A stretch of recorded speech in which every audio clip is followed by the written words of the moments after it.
වෙල් අදත් සුපුරුදු පරිදි අපගේ ස්පෙලිං පාඩම මෙලෙස අපි ආරම්භ කරනවා. ඉතින් පුංචි දරුවන්ට වැඩිහිටියන්ට කාටත් ප්‍රයෝජනවත් වෙන පුංචි ස්පෙලිං පාඩමක් තමයි මේ අපි ඉදිරිපත් කරන්නේ. විනාඩි 7-8කින් අලුත් වචන 10ක් 12ක් ලියන විදිහ. පාසල් අවදී ඔබට අවශ්‍ය කරන වචන, ඒ වගේම එදිනෙදා ජීවිතයට අවශ්‍ය කරන වචන. මුලින්ම අපි ගමු OR කියන අකුරු දෙකේ සම්බන්ධය. දැන් O සහ R ආවොත් ශබ්ද වෙන්නේ අ කියලා. O සහ R ආවොත් ශබ්ද වෙන්නේ අ කියලා. එතකොට WOR ආවොත් කොහොමද ශබ්ද වෙන්නේ? ව.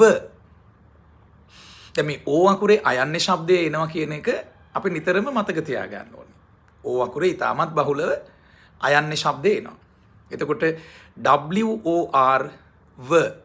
මොකද O අකුරේ අයන්න කියන නිසා. දැන් word වචනයට word කියනවානේ. WORD. D අකුරෙන් මොකක්ද දෙන ශබ්දය? D අකුර අල්ඩයන්න. D අකුරෙන් අපි ගන්නේ අල්ඩයන්න. එතකොට WORD word වචනය.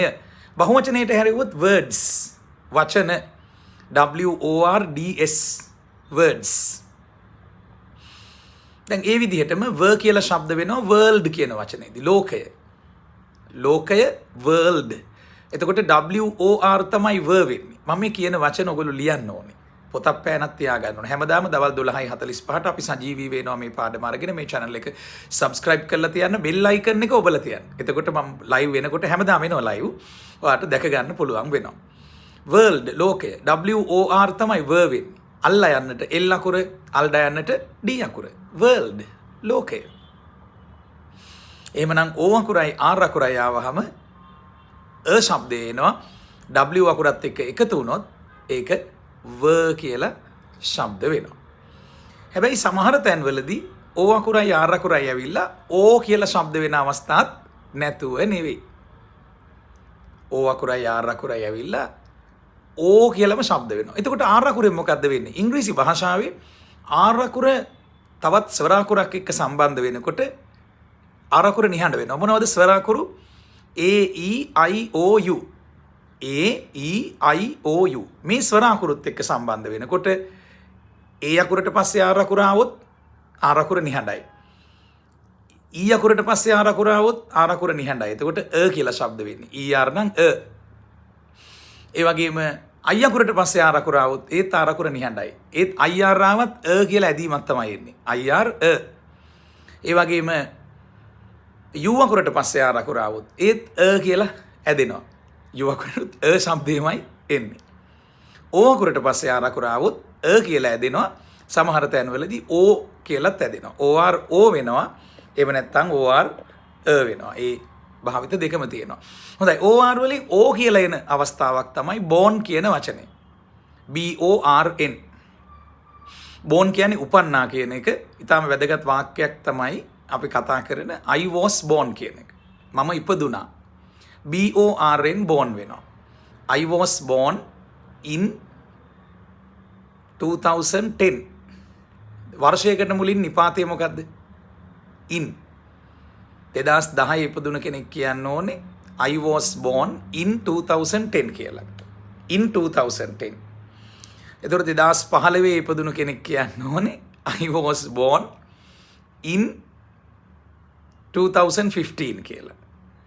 2008 ඉපදුන කෙනෙක් කියන්න ඕනේ I was born in 2008 කියලා. එතකොට වර්ෂයකට මුලින් in යෙදීමක් සිදු වෙනවා. I was born මම ඉපදුනා. I was born in 2008. 2008 තමයි මම ඉපදුනේ. I was born in 2008. දැන් ඔබට පේනවා BORN කියන තැන බෝ කියලා ඇදීමක් එනවා. එතන R අකුර නිහඬයි. O අකුරයි R අකුරයි ඇවිල්ලා O කියලා ශබ්ද වෙනවා. එහෙමනම් OR කියන අකුරු දෙක නිතරම O කියන ඇදීම ලබා දෙනවා. එහෙම නැත්නම් අ කියන ඇදීම ලබා දෙනවා. word WORD, world WORLD, L අකුරෙන් අල්ලා යන්න, D අකුරෙන් අල්ඩා යන්න. හල් අකුරකට බොහෝ විට ලියවෙන එක අකුරයි අල්ලා යන්න එල් අකුර, අල්ලා යන්න ඩී අකුර. එහෙමනම් මේ වචන පාඩම් කරන්න ඕනේ නැහැ. ඔයගලන්ට පහසුවෙන් මතක තියාගන්න පුළුවන්කම තියෙනවා. දැන් ඒ වගේම ස්වීට් කෝන් කියලා වචනයක් තියෙනවා. බඩඉරිඟු. ස්වීට් කෝන් SWEET තමයි ස්වීට් වෙන්නේ. එතන V කියලා ඇදෙනකොට WEE. WEEV කියලා ඇදෙනවා. SWEET. T අකුරෙන් අල්ට යන්න. S අකුරෙන් අල් සයන්න. ඊළඟට V කියලා එනකොට WEE. E කියලා ඇදෙනවා නම් EE. ස්වීට් කෝන්. කෝන් කියන්නේ CORN. එතනත් කෝ කියලා ඇදීමක් එනවා. ස්වීට් කෝන් කියන්නේ බඩඉරිඟු. බඩඉරිඟු තම්බල කන්න. ස්වීට් කෝන්. ඔය පාරවල් ලයිනේ ලුණු දාලා එහෙම තම්බල තියෙන්නේ. අපි දඹුල්ලේ සීගිරිය යනකොට කන්නේ ස්වීට් කෝන්. බඩඉරිඟු. එතකොට OR එක ළඟ එන අවස්ථාවල O කියන ඇදීම එන බව ඔබට මතකයි. සමහර තැන්වල කියලාත් ඇදෙනවා. වර්ඩ් කියන වචනේ. ඒ වගේම වර්ල්ඩ් කියන වචනේ OR එනවා. දැන් අපි කිව්වා R අකුර නිහඬ වෙනවා කියලා. ඒ කොයි තැන්වලද? ස්වර ශබ්දයක් එක්ක ස්වර අකුරක් එක්ක එනකොට. දැන් I අකුර ස්වර අකුරක් නේ. AEIOU ස්වර අකුරු 5. එතකොට IR කියන අකුරු දෙක આવුත් මොකද්ද ශබ්දය කියලා මට කියන්න. ඔයගලන්ට සමහර වචන මතකම නැහැනේ. IR වල මොකද්ද ශබ්දය? IR ආවත් I අකුරේ එතන විශේෂයක් නැහැ. OR වල එනවා වගේම IR වලත් ඉතින් සමහර වචනවල ශබ්දය ගන්න IR වලින්. ඒකත් මතක තියාගන්න. මේ පාඩම් හැමදාම කරනකොට ඔයගලන්ට ස්පෙලිං නිකාම පුළුවන් වෙනවා. හැමදාම දවල් 12:45ට සජීවීව අපිට එකතු වෙන්න. මේ channel එක subscribe කරලා නැත්නම් subscribe කරන්න. ඉතින් අපි අලුත් ඔන්ලයින් පන්ති වලට සම්බන්ධ වෙන්න කැමති නම් වයස් ભેදයක් නැහැ. පාසල් දරුවනුත් ඉන්නවා අපේ පන්ති වල අති විශාල ප්‍රමාණයක්. වැඩිහිටියොත් ඉන්නවා.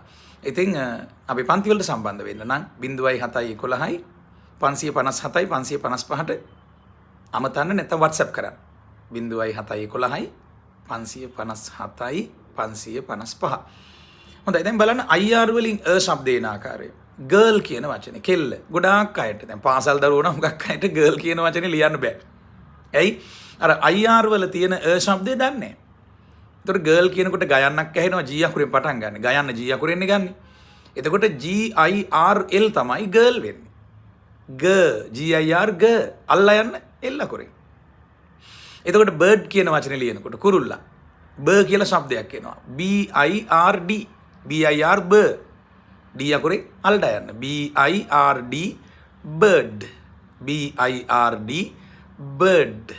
එතකොට ඔබට පේනවා IR කියන අකුරු දෙකෙන් ශබ්දය ලැබෙන බව. ඉතින් අපි නිතරම හිතන්න ඕනේ R අකුර නිහඬයි ස්වර අකුරක් එක්ක එනකොට AEIOU. ඒ අකුරයි R අකුරයි ආවත් කියලා ශබ්ද වෙනවා. නැත්තම් ආ කියලා ශබ්ද වෙනවා. ඒ අකුරයි R අකුරයි ආ කියලා ශබ්ද වෙනවා. එතකොට FAR වුණොත් මොකද? ෆා. BAR බා. ෆා කියන්නේ දුරයි කියන එක. බා කියන්නේ සාමාන්‍ය චොක්ලට් බා එකක් කියලා අපි කියන්නේ. දැන් මෙහෙම චොක්ලට් මේ පැතලියට නිකන් පොඩි චොක්ලට් බා එකක් කියන්නේ. චොක්ලට් පොල්ලක් පොඩි එකක් මෙහෙම ඇඟිලි දෙකක් විතර සයිස් චොක්ලට් බාස් තියෙනවානේ. ඒතර බා කියන වචනේ ප්ලූරල් එක බාස්. එතකොට BAR බා. අර අරක්කු බොන තැබෑරුමටත් ලංකාවේ බා කියලා කියනවා. BAR බා. ඉතින් ඒ අකුරයි R අකුරයි නම් ආ. FAR far දුරයි. ඉතින් ඒ වගේම මාර්තු මාසෙ ලියනකොට මාර්ච් MAR තමයි මා වෙන්නේ. අල්චා යන්න CH මාර්ච්. ඒ වගේම මේ ඔය මේ වාත යවනවට පිටිපස්සෙන් සමහරු ගඳ ගහන වාත යවන්නේ. ඒකට කියන්නේ fart. FART. Don't fart here. මෙතන මේ පඩාරින්න එපා. වාත යවන්න එපා. Don't fart here. FART. එතකොට ෆා වලට T අකුරක් එකතු වුණා. ඉතින් මේ විදිහට ඒ අකුරයි R අකුරයි ආවම ආ කියලා ශබ්ද වෙනවා. E අකුරයි R අකුරයි ආවොත් E අකුරයි R අකුරයි ආවත් එතකොට LER ල MER ම BER බ GER ග ටයිගර් ලියන්නේ කොහොමද? TIGER Tiger. ඉතින් මතක තියාගන්න මේ නීතිය ස්වර අකුරක් එක්ක R අකුර ආවහම නිහඬයි. AEIOU කියන අකුරු පහත් එක්ක R අකුර ආවහම R අකුර නිහඬයි. ඒ තැන්වල ශබ්දය තමයි එන්නේ. AR ආවොත් නම් ආ කියලා ශබ්ද වෙනවා. නමුත් IR ආවත් වෙනවා. බර්ඩ් වගේ වචනවල BIRD බර්ඩ්, GIRL ගර්ල්. ඒ වගේම ER ආවත් ශබ්දේ එනවා. UR ආවත් ශබ්දේ එනවා. එහෙමනම් අදට අපි සමුගන්නවා. ඉතින් හැමදාම දවල් 12:45ට මේ පුංචි ස්පෙලිං පාඩමෙන් අපිත් එක්ක මුණ ගැහෙන්න. Wish you all the best. අපි අලුත් ඔන්ලයින් පන්ති වලට සම්බන්ධ වෙන්න 0711 557 555ට WhatsApp කරන්න ඔබේ නම. වයස් ભેදයක් නැහැ. පාසල් දරුවන්ටත් වැඩිහිටියන්ටත් විවෘතයි. මේ channel එක subscribe කරන්න bell icon එක ඔබලා තියන්න. ඒ වගේම like කරන්නත් අමතක කරන්න එපා මේ program එක. ඔබේ මිතුරන්ට ප්‍රයෝජනවත් වෙයි කියලා හිතෙනවා නම් මේ program එක share කරන්න.